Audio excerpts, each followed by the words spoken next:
very much, Kerry. Can people hear me? Yep.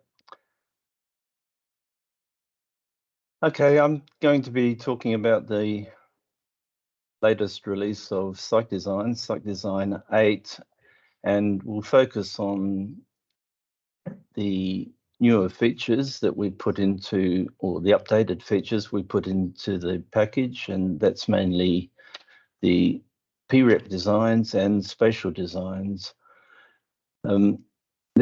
Most of the rest of the package is pretty much the same as before. Another thing we've done is we've enhanced the online help quite a lot, so that's fairly extensive now, and you can get a hard copy of the help file in the VSN, on the VSN site in the documentation. So that's another way of looking at what CycDesign can do without being online. Before I go to play around with the package a little bit, I might just give you some background on how we've got to where we're at the moment with the package. A few years ago, quite a few years ago, I published a paper where I gave two sets of uniformity data. One was on cotton and the other was on barley.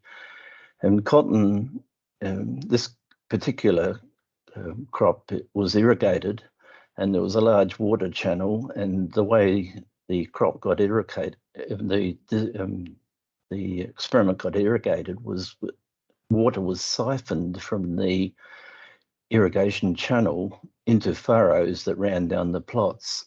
So you had variation from furrow to furrow, because sometimes the amount of water flowing was different from furrow to furrow. And also there was variation as you moved away from the channel, because the flow of the water was much higher at the start of the channel than at the end of it. So there was very, very strong row and column effects. And when we did the analysis, that's how it came out. The row and column analysis pretty much catered for all the variation. There wasn't much more to be had.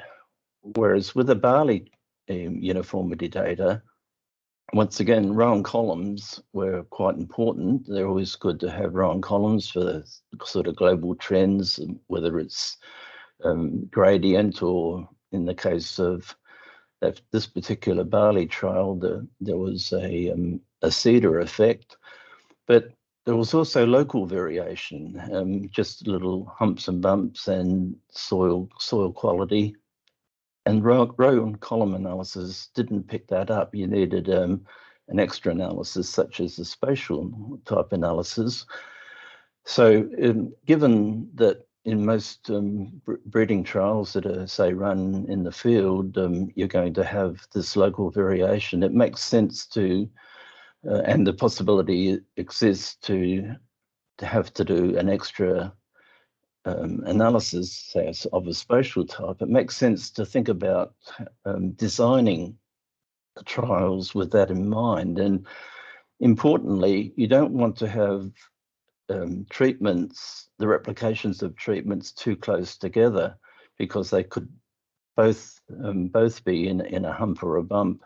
So it's important to spread the replications of the treatments out to a large degree. And with a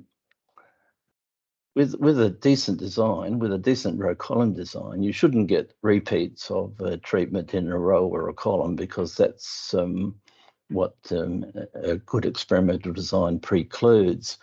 But what can happen is, after you've done the randomization of rows and columns, you can get treatments, the replications of treatments in diagonally opposite to each other. And that's a bit of a no-no too, because they're still close together. And most of the model-based design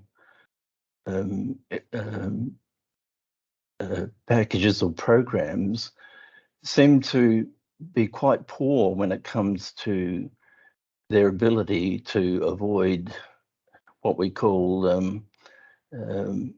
diagonal replication of treatments, or and we don't want that. In particular, two authors back in 1998, Eccleston and Chan, looked at constructing designs based on autoregressive model in the background, and they found a large number of diagonal self-adjacencies. In other words, the replications of the same treatment in diagonally opposite, which is not good. And we looked at model-based design structures and found that the same sort of thing happened, that you get a large number of diagonal self-adjacencies. And in a paper in 2018 by FIFO et al., a rationale for why that's happening is given.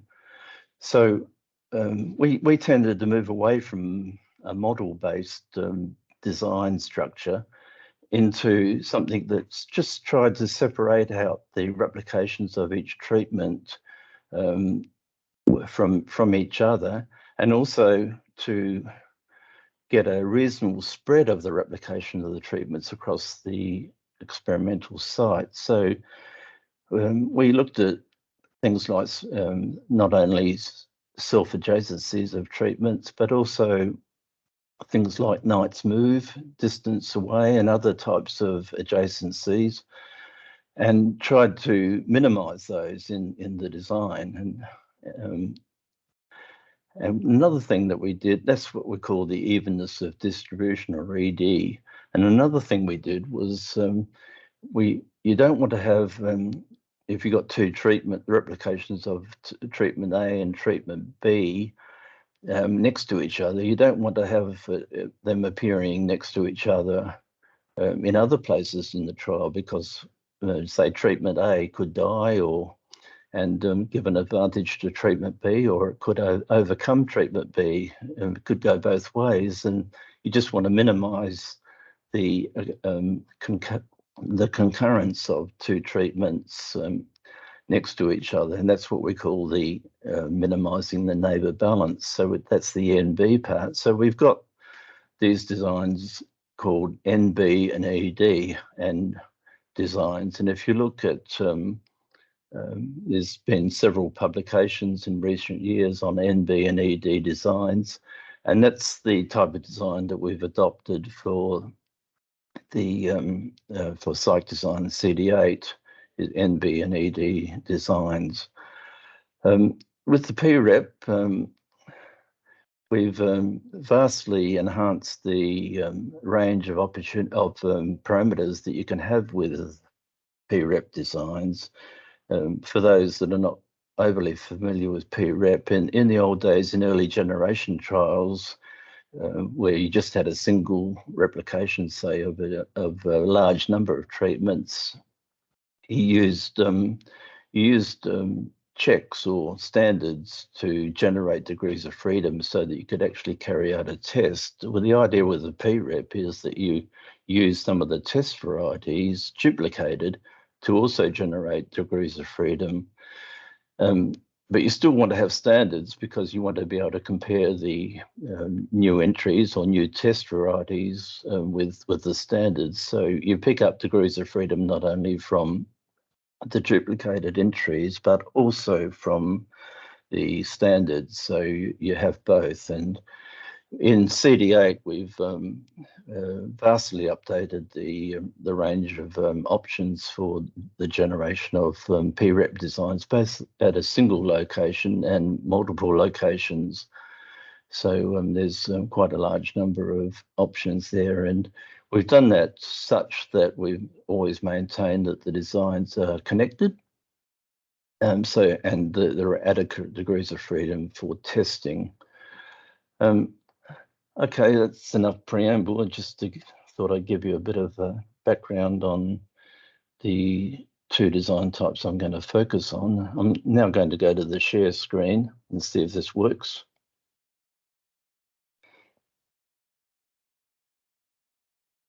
Hopefully that's opened up CycDesign. And okay, With CycDesign, the first thing you need to do is you need to set up a working directory. And here I've just set it up as a folder under the C in webinar. That's where all the files are going to go when you generate them. And I'm not going to look at all the design types in detail. There's certainly a number of designs you can have. You can have resolvable, non-resolvable, partially replicated, and crossover. This is where it's slightly different to CycDesign 7. We did have the single location, the multiple locations separated out. We've now put them together as you just specify the number of locations, which is a much neater way of doing things. So with the resolvable design, I've selected one here, a row column design. You can have blocks. Parameters, I've just chosen number of treatments 20, number of rows 4, columns 5, 4 replicates, and you can churn and let it run away. This is the 2-stage where it does columns first and then rows. And finally we get to, by the way, you can let that run until it stabilizes. It's an updating procedure, searching for an optimum. You can label the design, I'll call it resolvable, and save it. And you can then look at analysis and run GenStat code. You can view the design, view the log file, so you can do all these sorts of things. That's the design that's being generated. 20 treatments, 4 rows, and 5 columns, and the column efficiency factor is actually 100% because we've done it as a 2-stage and we've concentrated on columns first. If you run it as 1 stage, then you may not get 100% in that one direction. People sometimes ask me, when do you use 1 stage and 2 stage? And in the old days, the answer was anything more than about 30 treatments, you should use 2-stage because it gives a more efficient design. But with the faster computers now, I think we're probably up more like 50 or 60 treatments. But it does depend on just whether you're running resolvable, non-resolvable, or just what type of design you're running. But they're ballpark figures. Certainly when you're getting into the hundreds, you should really just run as 2-stage design. You get a much better result in the long run. So that was the design I generated. You can also look at Latinized. Latinized just means that the replicates are joined together. And it's always wise if you've got a field where all the plots, it's just a 2-dimensional field and all the plots are contiguous, then it's better to run the replicates as Latinized, because then you get I'll show you, I'll do it as 1 stage this time. What has happened now is that if you look down this long column, you'll see all the treatments are different, and that's the Latinized feature. So in this case, it's actually 16 out of the 20 treatments are appearing in a column.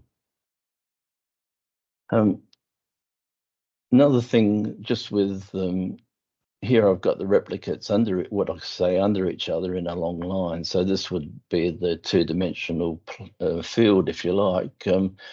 We normally recommend that you have replicates just in the one direction. It just gives a more efficient design. And if you want to make the fields sort of square overall, then you would just have probably more columns than you have rows.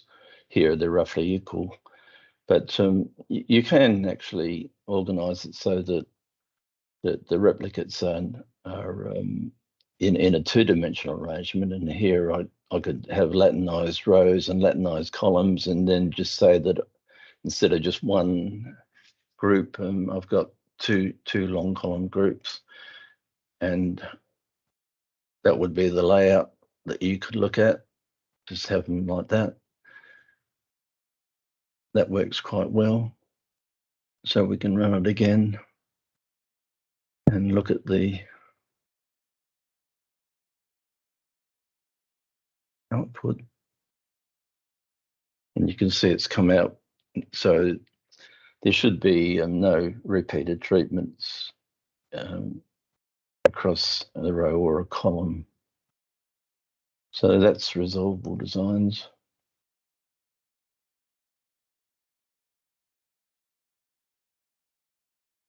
Something's buzzing, but we won't worry about it.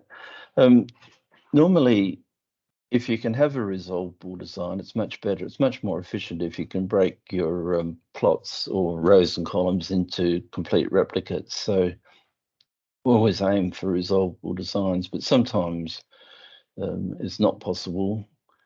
For example, if you've got a two-dimensional array of plots and the number of treatments just doesn't fit conveniently into the two-dimensional arrangement as to create resolvability, you have to go to a non-resolvable design, or in this case, I've got 29 treatments and that I want to fit into an 8x11 array. So we're going to have unequal replication here. And well, normally we'd try and encourage experimenters to do something that's very neat, but sometimes it's just unavoidable. They can't get away with it. And the last thing after a strong encouragement, I would say, from a statistician, you always want to be able to provide the experimenter with an alternative if it just doesn't work. I know that when I first started off many years ago, people were running their variety trials using square lattices and rectangular lattices, and the statistician would tell them, if you've got 33 treatments in your design, you've got to go away and find another 3 to make it up to 36 so you can run a lattice design. And that, to my mind, just wasn't satisfactory. And even my supervisor, Desmond Patterson, felt the same way. And that was the birth of the alpha designs, because they gave a lot more flexibility. And people sometimes ask me why I called them alpha designs, alpha lattice designs. And well, I had other ideas for other types of designs. I had beta designs and gamma designs, but the alpha designs were so good and we never ever got to those. So the alpha designs just gave that flexibility, and so the experimenter didn't have to sort of think, oh, I've got to go and find a number of more treatments to make a square or a rectangular lattice. And here, it could well be that 29 is just the number of treatments that the experimenter has got, and he doesn't mind it if the replications are slightly unequal. Here, you would have one of the treatments would be replicated 4 times, and the others would be 3. Well, that can happen. So we can run the design, and I should point out that we can look at, we can view the progress of the design there. I won't do any of that. And here's the design now. I've just run this completely randomly, and it's nearly always the case that if you just let the rows and columns get randomized separately, that you'll get diagonal self-adjacencies. There we go. There's one there. So you've got 29 and 29 next to each other, which users don't like, and I don't blame them. So that's the sort of thing you would want to avoid with a spatial design. You can often get a very bad spread of the treatments as well. Let's see if we can find a bad spread. You guys can probably see it quicker than I can.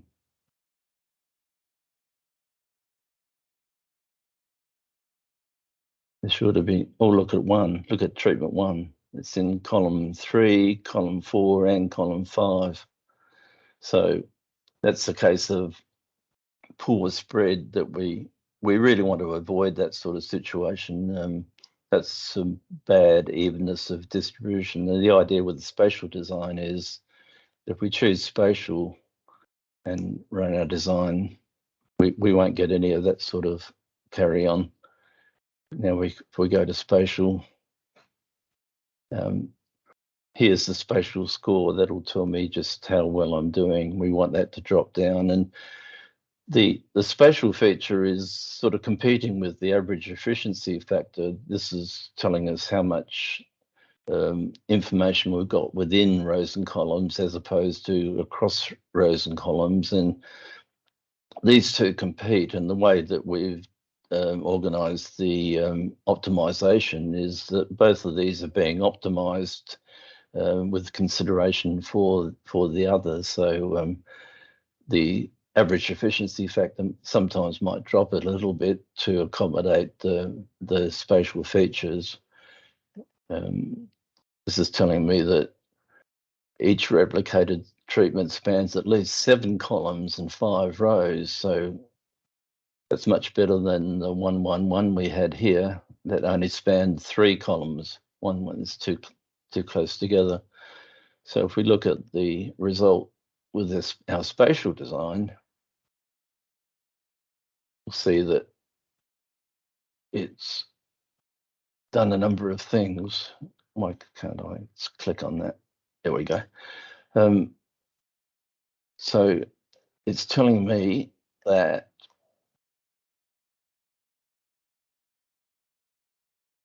I've got no spatial neighbors. The spatial neighbors comprise the diagonal self-adjacencies, also self-adjacencies in a Knight's-Move direction, and also 1 or 2 others that I might show you at the end, just what we've accommodated in the spatial, what we call spatial neighbors. It's telling me that no 2 treatments have been are next to each other anywhere in the whole design, more than just once. Obviously, it's going to be at least once, but not more than once. And it's telling me that each replicated treatment spans at least 7 columns and 5 rows. So that's the sum total of what the neighbor balance and evenness of distribution design is handling. And we're doing all that with very little or no loss of efficiency factor. As the designs get bigger, here I'm just using smaller Mickey Mouse type designs, and most of the time we'll have much more treatments, and in that case you can get all these spatial features with little or no, usually no loss of efficiency factor. So it's a win-win. It turns out treatment 24 was the one that gets repeated 4 times. But if you want to look at that, you can see that things are spread out pretty well. I won't dwell on that. The next thing I'm going to show you is the PREP designs, partially replicated. Get rid of all this. Here I've run a PREP design for 67 treatments, and well, I can choose, say, start off with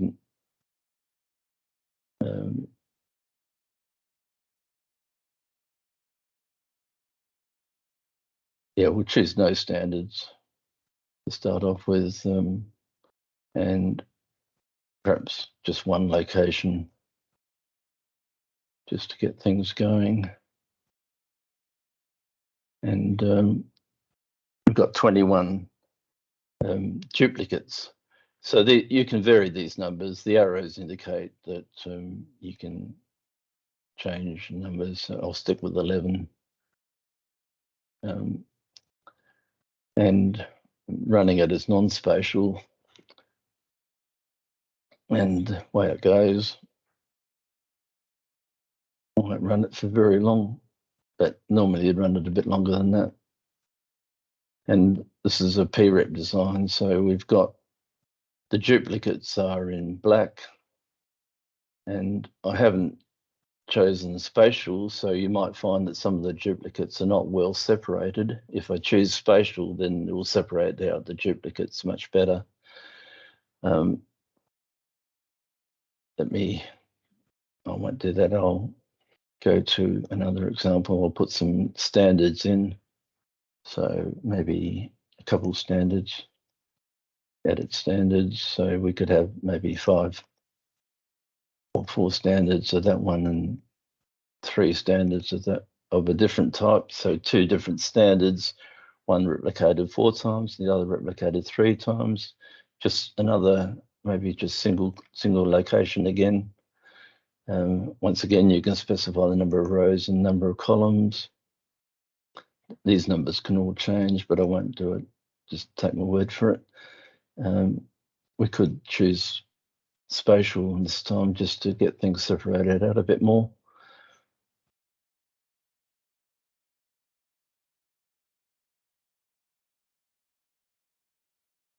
Just some details while you're running the program. But once I choose spatial, and it's telling me that the treatment span for the duplicates is at least 6 columns and at least 3 rows. So much more spread out than I didn't really look closely to see whether there was any clumping of the duplicates there. Well, you can see there 14 and 14 and the old one, they were pretty close together. So with the spatial, they'll be more spread out. So we combined the PREP, the new PREP features and the spatial features into one here. There's the two test standard types, S1 and S2. Once again, sort of spread evenly across rows and columns. And by evenly, I don't mean systematic. I mean they're not systematic. That would be more like the Federer type augmented designs in the past.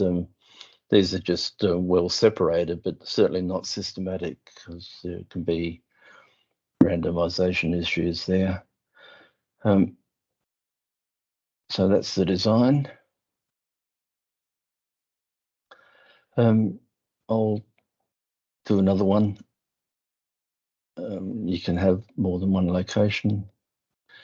Now, if you choose more than one location, here, this number of replications I haven't mentioned yet, but this is the minimum number of replications that you would have. So sometimes the design will have that many the test treatments will have that many replications, and in other cases they'll actually have one more. So it'll be that number of replications or one more. We're at 3 locations now, so clearly one replication of the test treatment's not going to get us very far. We can bump that up, say up to 3. You can choose more. We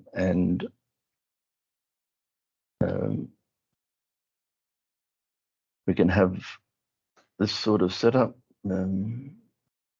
number of columns. We could perhaps just go with that. We can change these, by the way, but I'll leave them the same. You can choose spatial again. Once again, the program runs away and we'll look at the result.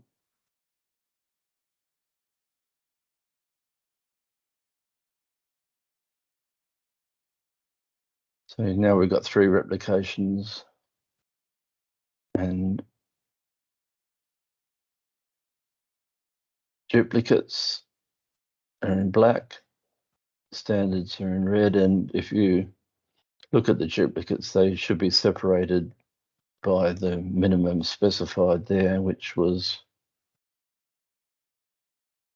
5 columns and 3 rows. So that's a reasonable spread. I probably should have run that one selecting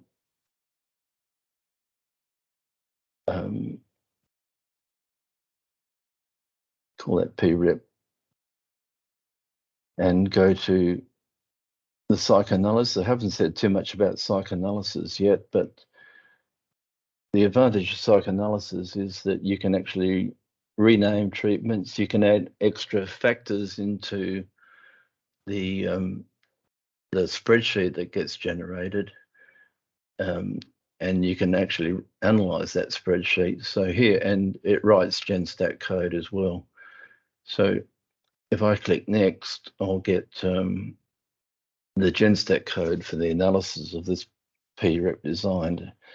And it's worth making some comments about this particular analysis. If you look here down at the actual V components part, the analysis that CycDesign generates is a mixed model analysis. In other words, we've got the standards are specified as fixed, which is appropriate, and for these early generation trials where you've got a large number of test treatments, you pretty much want to run those as random. So here we've got the treatments, or these are the tests, they're specified as random. There's one important feature here that is overlooked, I think, with a lot of people that run these types of analyses where they've got standards as fixed and treatments as random, and that is that you've got to do a bit of a fiddle here. This factor, this component, I should say, CONF, we've got CONF and CONV. These are like contrasts between the standards and the test treatments. And you've got to specify the same thing twice, one as a factor and one as a variate. And the reason you've got to do that is if you don't do it that way, then the packages, and it doesn't matter whether it's GenStat or SAS or any other package, they'll get the wrong Wald statistic for testing if you don't do it this way. And it's rather a quirk, but it's got to be done to get the right Wald statistic. And if you want to get more information on that, there's a paper by FIFO, Fleck, and myself back in 2006 where we go into the details of this. So the analysis that CycDesign churns out will actually give you the correct Wald test, and we can look at that. We can go to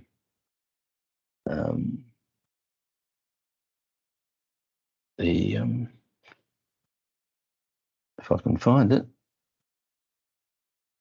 It's not my computer, so I think I can.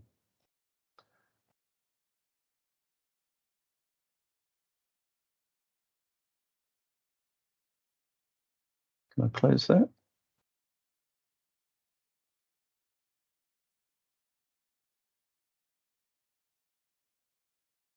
Okay,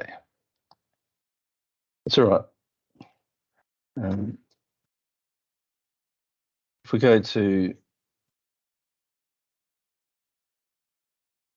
am I still live? You're still live, yeah.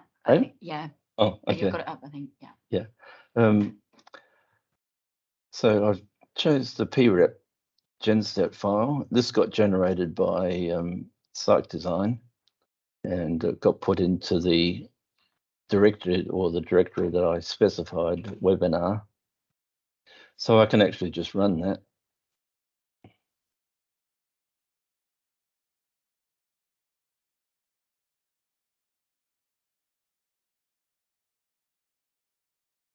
And it will give me a graph of the test data, which I don't want to look at.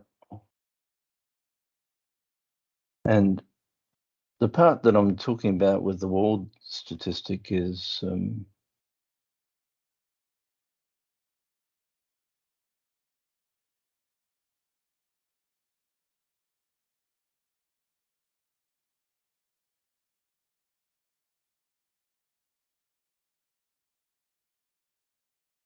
this part here. This line here will be different if you don't specify that control as a fixed in one part and a variate in another. That contrast between the standards and the random treatment. So it's just something to be a little bit wary of if you're running PREP designs with standards included. Okay, that's enough on that. We can get back to the main screen again. The other thing I wanted to talk about is the help file, just to show you some of the things that I've discussed. And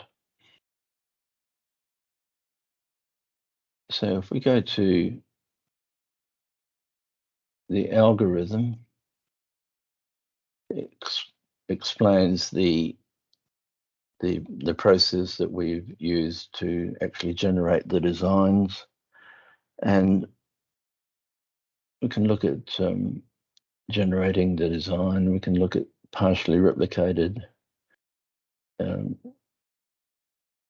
The parameters that are used here with number of standard types, locations, replications, etc., and also restrictions that are placed on the parameters in order to make sure the constructed design is connected. You certainly don't want to produce a design across locations that is not connected. So that's quite an important consideration.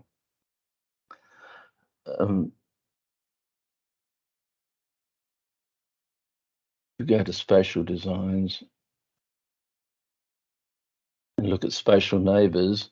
So these are the types of adjacencies that we try and minimize in spatial design. So the single diagonal is what we call this self-adjacencies. In other words, the same treatment is repeated in diagonals. You can have Knight's move in the north-south or east. You can have double diagonals, or you can have stretched Knight's move. That's where you go one further up before you go one across.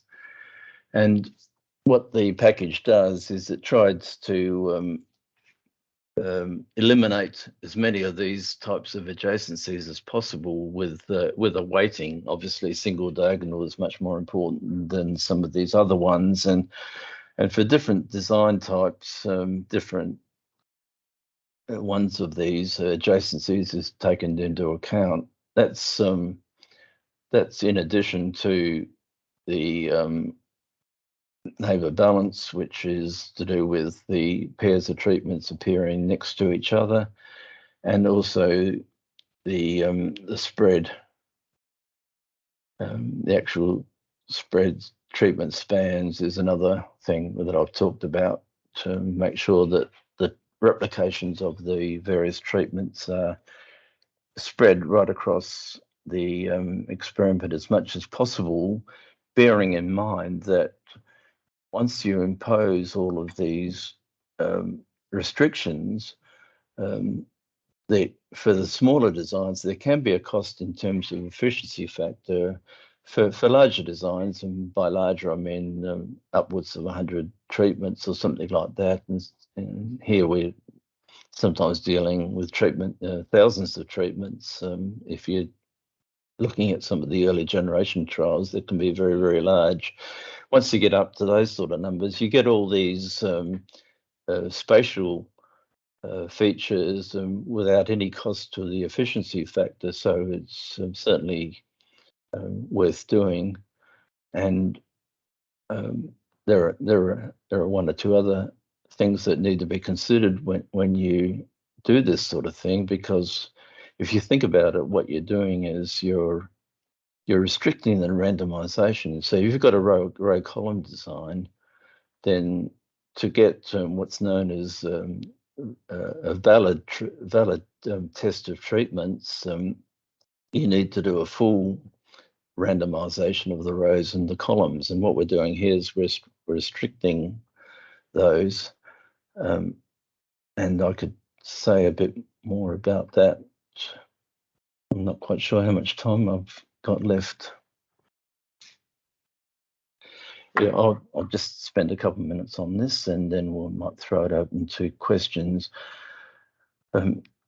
Many years ago, Fisher was very well aware of what's known as error variance balance, error variance bias. Sorry, and he looked at what's known as the Knight's move Latin square, where the treatments are systematically arranged as a Latin square, as a Knight's move across the Latin square, and showed that when you've got them so systematically arranged, in other words, you're restricting the row column randomization, then you generated a bias. You made the treatments more even than what they should be according to randomization theory, and so the treatment mean square was a little bit less than what it should be, which meant the residual mean square was a bit bigger than what it should be, because the two sort of add up to the same number. And he decided that was significant, and made an issue of it. So, and what we're doing here with the restrictions on where the treatments can go, we're pretty much doing the same thing. It's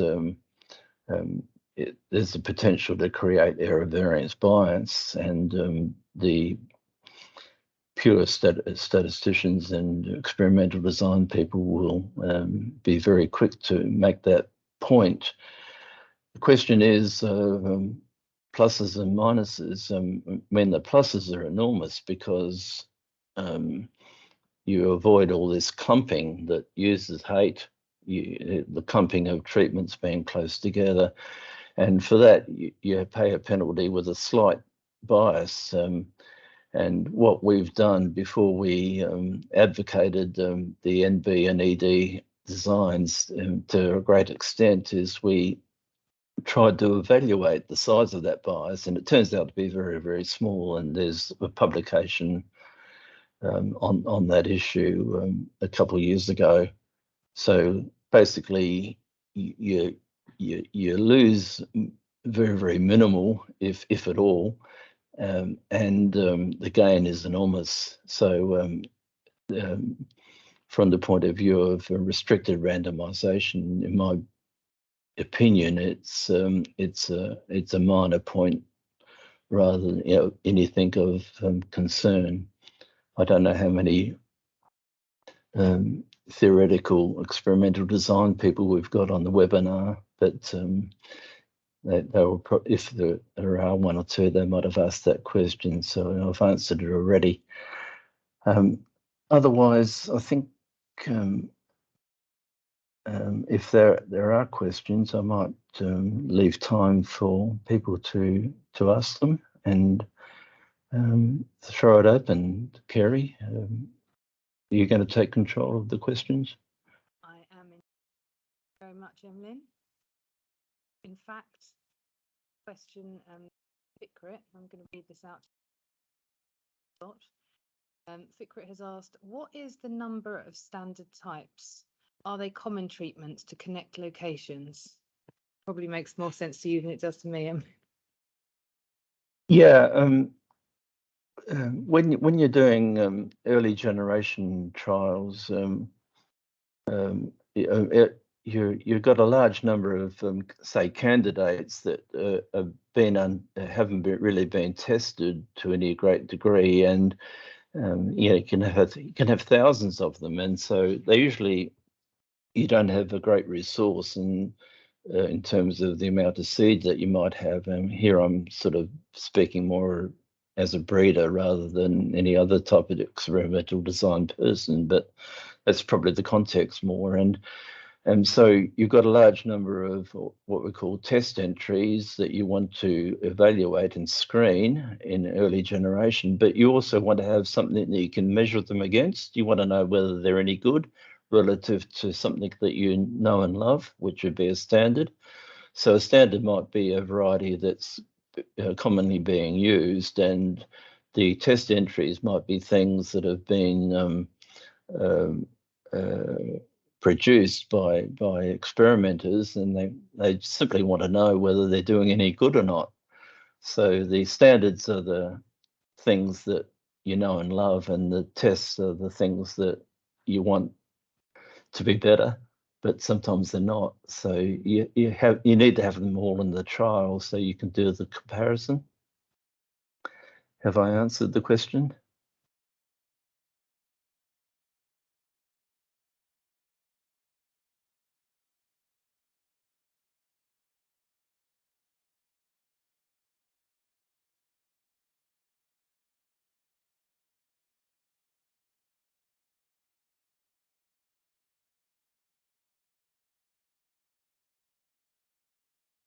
No other questions at the moment? I haven't said anything about analysis. I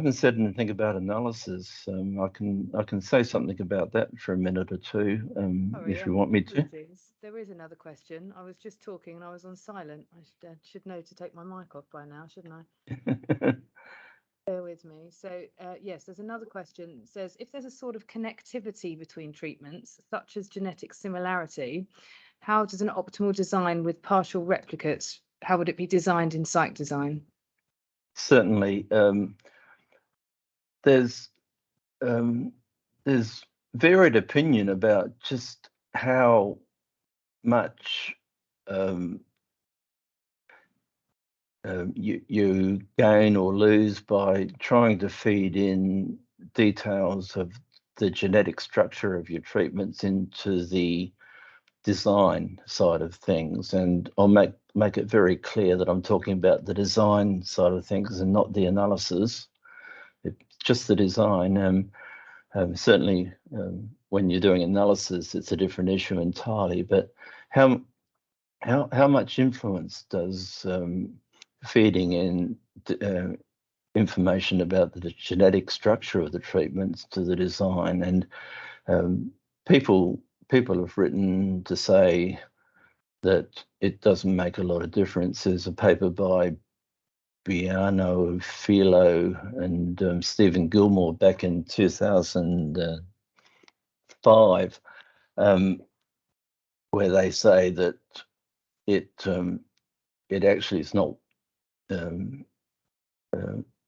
on balance, it's not worth worrying about. In other words, the design doesn't change too much by introducing information about the genetic structure. And I mean, there's other issues there as well. And when you try and pre-specify parameters, like if you're doing autoregressive design, you've got to feed in actual parameters into the autocorrelation matrix, into the correlation matrix. And I've seen cases where people have sort of fed values of 0.5 in and tried to design experiments with 0.5, but my experience is that the correlation, when you do an analysis of a spatial trial, correlation is much higher than that. It's more like about 0.9. So you're really guessing.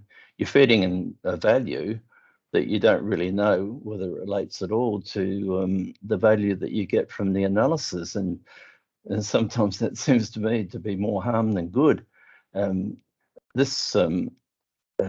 approach that we've taken here is we don't prescribe any genetic parameters, whether they be related to the blocking structure or to the genetic structure of the treatments. And now you could you could speak to another person and get a different view on that, but you've asked for mine, so I've given it.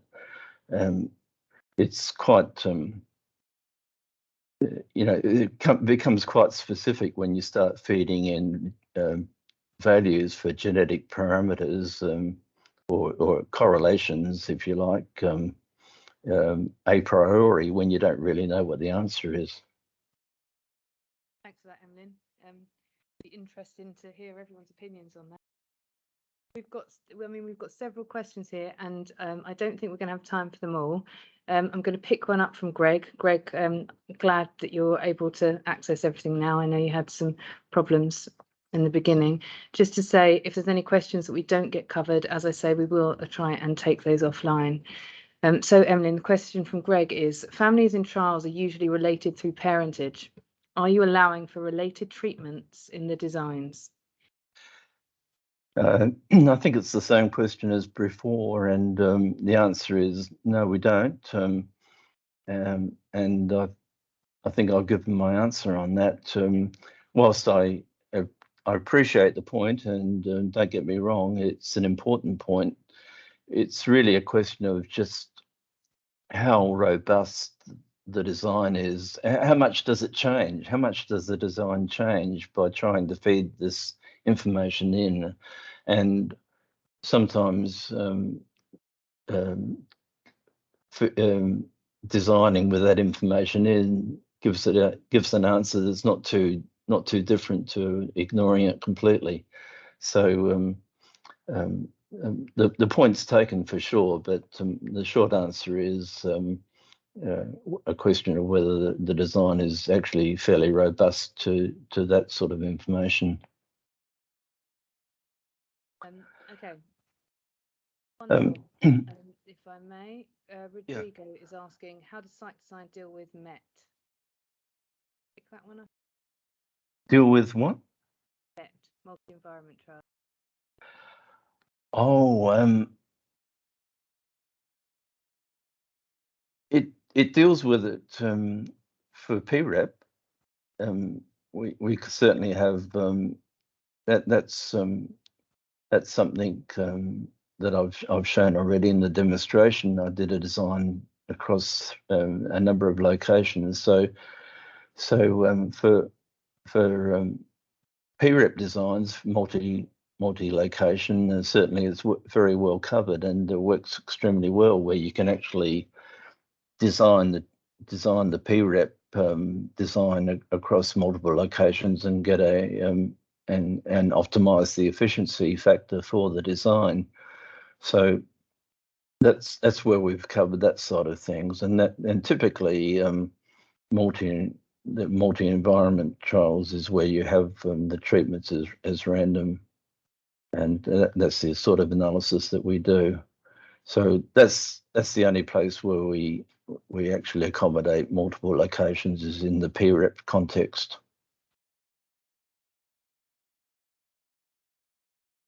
A few questions here. I'm just going to jump in on one. Somebody's asked if you get automatic GenStat. Unfortunately, there are some design facilities available in GenStat, but the more extensive design facilities from CycDesign need to be purchased as a separate product. So I think, as I say, there's several other questions. We're going to take these offline because there's too many to answer now. I would just like to thank Emlyn again for joining us, and thank you all for joining us. As I say, this demonstration is going to be recorded and it will be shared with those who registered after the event. Anything else to say, Emlyn? Do you have anything to add before we end it there? No, I was going to have a minute on analysis, but I'll leave that for another day because that's a different discussion. I think if you don't mind, we'll have another webinar if you're happy to do so. What's that? We'll have you back another time, and we can. Oh, okay. Thank you again. No, it's just an analysis. Analysis is, especially spatial analysis, is quite topical at the moment, and so there's quite a bit of interest in a number of publications in recent times. So of which I'm a contributor, so it's something of quite considerable interest to me, but it will take a few minutes, so we will do it another time. A topic that maybe it deserves more than a few minutes. So as I say, hopefully we can get you back to do another one. Thank you once again, everyone. Thank you, Emlyn. Hope it was beneficial. Hope you enjoyed it, and we'll see you for our next webinar. Many thanks, everybody.